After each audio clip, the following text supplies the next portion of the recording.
Hello, everybody. It is Cami and Steve. Welcome back to another video here on That's Comical. We hope you enjoy your ice cream sundae treat as we dive into Ice Cream Man by The Scoop, where we look in depth at the series.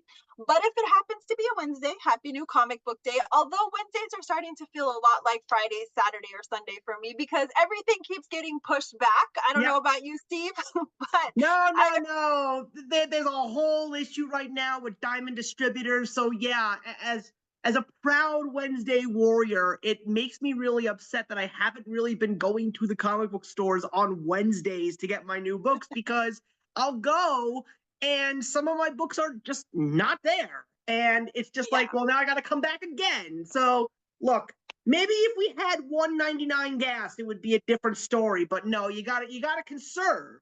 And unfortunately, you got to wait. But then again, good things come to those who wait. Absolutely, yeah. I found that I was going on Wednesdays only to get a fraction of my stack, so I just kept telling her, you know what, I'm gonna come back on Sunday and maybe I'll have everything gathered. Not her fault totally, but so today we are looking at another issue of this insane series, The Ice Cream Man, and we are on chapter 2. It feels like we're so much farther because there's so many layers and textures to this series, but we really only are on chapter 2, Rainbow Sprinkles. We start off real dark with this one. It's dark, Yeah. it's heavy, and it really doesn't lighten up. I mean, everything about this particular issue is sad and dreary. So let's dive right in. We have a couple, and we see them in a very dark setting.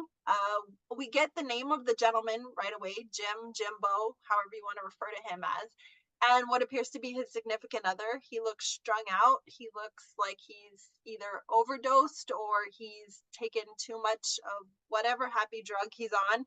And then we get this kind of really sad dialogue where we kind of go back into the past and we see how these two meet and just the story that unfolds, and it really looks like the beginning of a beautiful love story, but it's not.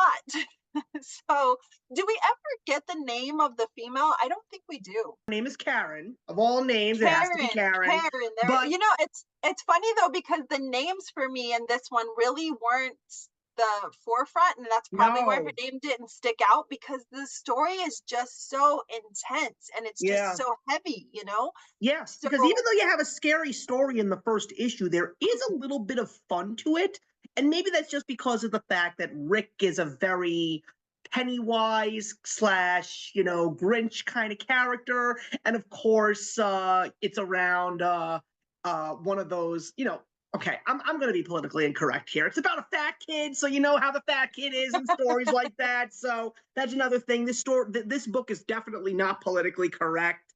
Lots of punches are thrown in. And issue number 2, shit gets real. I mean, you go from something somewhat scary but somewhat lighthearted into a story about love, loss, and addiction, and it's fucking scary because of the fact that this is as real as it gets. There are lots and lots of stories that start off the way that Jim and Karen's story starts. It's an anticlimactic end, It's like you know exactly what's going to happen.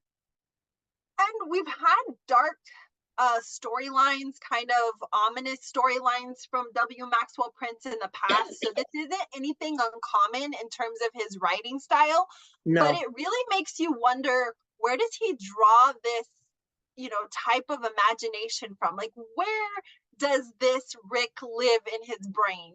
What draws these types of stories? Like, And I think really yeah. the beauty of this series as we began to unfold it is this ice cream man really is just kind of like the key that unlocks all of these dark mysteries of the universe. I think he's really just gonna bring us into all these dark places of the world. So yeah, this was definitely a ominous one. It was dark, and I had hoped at some point we were going to see some light airiness, and we did get that a little bit when we kind of looked back at the past. How Yeah. they met at a club. And I Mm-hmm. liked how with Karen, now that we know her name, I can reference back now how she alludes to this kind of happy place, where she remembers the good, whether it was very minuscule. It was just maybe the birds chirping, or like when she references them meeting in the G Club about how they were surrounded by happy people, you know. So she is very cognizant of all the joy and all of the beautiful things of the world, but she's very cognizant also of the addiction that she carries and just how far down this dark rabbit hole that her and Jim have fallen into. And it's sad because you do kind of start to see this unraveling of sorts, you know, and you know more or less where this is going to end up, but you're hoping that there's somewhere along the way, you know, because with addiction it's a very slippery slope. You know, some people can fight it and they can break through, and some people can be far away from addiction for years and years and then they fall right back into it. You know, it just depends on where they end up in life. And so I guess kind of as the reader, the whole time you're hoping, okay, this is going to be that moment for them, right? This is going to be the breakthrough that they needed.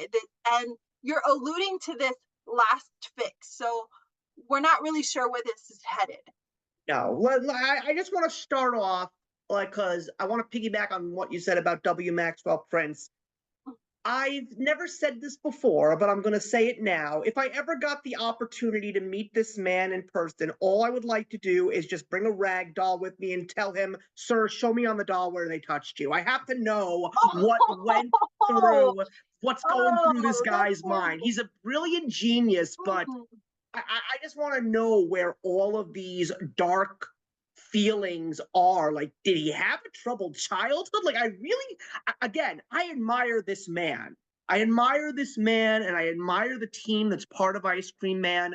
But after reading this and reading so many of the other anthologies that he had written in some of his miniseries, I just wonder where this imagination comes from. Because even I can't even come up with an imagination like that. And I've got an imagination, let me tell you, but it's like reading a miniseries like King of Nowhere, where if Alice in Wonderland was written by the Coen brothers, I'm like, where did you come up with this? This is crazy. And he even manages, the thing that I really appreciate about him, especially in Rainbow Sprinkles, in such a dark story, he still manages, like you said, to throw a little bit of lightheartedness into this, because out of nowhere, we're randomly shown an old man and his caregiver, and how he's just such a grumpy old man, and this person is just, regardless of the stuff that he's spewing at this woman, she knows that it's her job to make this man's daily routine a thing and just keep the guy as happy as he possibly can be. And even though he is absolutely bitter to this woman, it's not until the two stories collide when he completely appreciates everything that this woman does for him. So what you're alluding to there is Phil. So we get this kind of lighthearted story. We've got Phil and Alice. Phil, of course, is kind of just the typical grumpy old man complaining of his ailments. His soup is cold and this, that, and the other, you know. And there is a moment of sadness in that storyline too, however brief we get those two, because you realize just how alone Phil really is. What we're feeling with him is really all he has left is just the broken pieces of the man that it makes him. And then he has this one person, Alice, who, you know, obviously is very not compassionate, because she does get a little bit snarky with him at times. She's very blunt with him, but I would think that if I was a caregiver, I would get to that point too, because it's very taxing on a caregiver to just be there nonstop for someone, you know, especially if they don't always appear appreciative, which in this case Phil doesn't. So you have her kind of bantering back and forth with him, and then you just have a moment of clarity where she's like, really, of everything that I do for you, you want to complain that the soup is cold? So she storms out, and you kind of ask yourself in this moment, you know, what is happening here? Why are we seeing these two? But I never in that moment thought the worlds would collide. Absolutely. I didn't see that coming. Right. So and during this really point, and during the point in time where Phil and Alice are having this big blowout, seems to be, at that point, Karen is just simply looking for another hit. And she steals the ice cream truck. And out of nowhere, she collides with a parked car, which happens to be the car that Phil and Alice are sitting in. Alice thankfully survives, but Phil unfortunately does not. And this is where the whole concept of addiction is just thrown at you in your face brilliantly. Karen doesn't even care about the fact that she might have just killed someone, because all she does is she throws a gun right in Alice's face and says, "Give me your money." It's Well, and it's it's sad. it speaks to addiction though, because addiction really just completely encompasses the person. No matter Mhm. how much beauty we see in the back of Karen's mind as she's kind of, going back in the past and letting us know about who she is, or who she was rather, there is no more of her in this moment. It's just the addiction, and it doesn't matter what you think is going to come on the other side of that. It is really just this feeling of, I need that hit, I need that fix, I need that euphoria, if you will. And if I can't get it, then everyone around me is going to suffer until I find it. And nothing else matters to an addict. You can look at a person dead cold in the face and you can love every ounce of them, but know that the eyes that's staring back at you, there's nobody home. And that is Yep. a really hard thing. And that in and of itself is kind of a different caregiver, if you will. If you are unfortunately in this situation that we're reading about, both are addicted, but there are situations where one partner is clean and the other one is not. And it's not just drugs. Sometimes it's alcohol. Sometimes it's pornography. There's all kinds of addictions, gambling.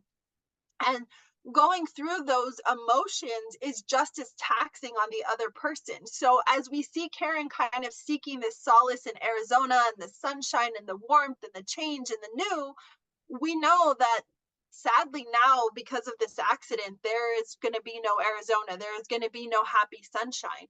Also, though, didn't see, this is where Rick comes into play. And Yes, Rick. Yeah, it was interesting because I'm like, okay, where's the ice cream man in all this? Obviously, she's driving his vehicle, as you alluded to earlier, and that's what she gets into the accident with. But the whole time I'm asking myself, okay, why was the vehicle unattended? And now we know, because he was kind of watching in the background, waiting for her at home with and so the he whole thing. has and so he has his classic James Bond villain moment, and he basically gives her the ultimate choice. He says, "I've got with me the most powerful stuff that you've ever laid your hands on. You can either have it, or you can find a way to turn your life around. You can save your significant other." And what does she do? She goes for the drugs, and she is the one that ends up ODing, and not Jim. That was also the big surprise, Yeah. because the cops from the first issue, this is sort of the connection between the two issues. Even though they're two completely different stories, there are a couple of small elements alongside Rick that flow into the second issue. And when these two cops come into the house and examine the bodies, Jim wakes up. He was there. We Right. all thought he was dead. Yeah, absolutely. I mean, there was this whole back and forth about him being sick, and you don't really know what he's sick with. Is it just sick from the toxins? Is he detoxing? Because that is a horrible sickness in and of itself. Or did he contract something? There's so many ideas that are floating through your head at this point. And then, like you said, Maxwell Prince comes in, and he has this really great way of tying in the first story, some characters from that first story, to the second story. And then we've finally seen the ice cream man. Karen's made the decision. We already have a decedent, and now we're just kind of in this really sad wah wah wah moment.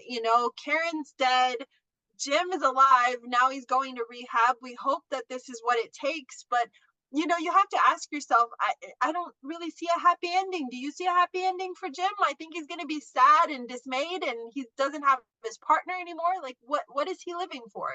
Yeah, that's the question that you have at the Yeah. very end of the book, because he does check himself into a rehab. He does go to AA meetings, and he definitely seems to be getting out of the darkness and starting to turn his life around.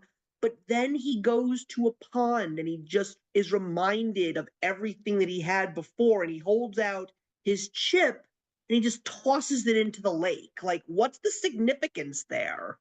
And that's kind of what I guess scares me in a sense, and that gives that illusion of, is he really going to fix himself? Because that chip is everything to a recovering addict. You know, it's a Mhm. constant reminder of I'm trying to be better. Tomorrow's a new day. Today was another day, you know, and it's a constant checklist. And for some, you know, they have people that they can continuously speak to, and they kind of keep them as a checks and balance. Some people, that's all they have is that chip. And to see him just toss it into thin air like that, you know, it doesn't give a lot of hope to the reader that there's going to be a happy ending for Jim. But either way, that's how our story ends, and it sets us up We for don't chapter know. 3. You don't Yeah. know, and I think that's kind of why this series is so good, because you have so much just drudge and dread and horror, and it watching it weave together like this beautifully crafted Afghan is just amazing, you know, and these multi layers, everything, for lack of a better word, is flavored perfectly. So I'm loving diving into this series, and next month we're going to dive into chapter 3. We're going to see a good old fashioned vanilla. Yeah, I am truly going to take from this video. I have never heard of a horror story compared to a beautifully woven Afghan. I'm going to take that one to the bank. I really am. That is such a unique analogy, Cami. I applaud you for just coming up with that right out of Thank nowhere. you. I guess it's because I typically have an Afghan over me when I'm reading all of my drudge or watching my horrible movies. It's kind of my comfort in a way, you know. It reminds me that I'm grounded here and not in the chaos that I'm subjecting myself to, so to speak.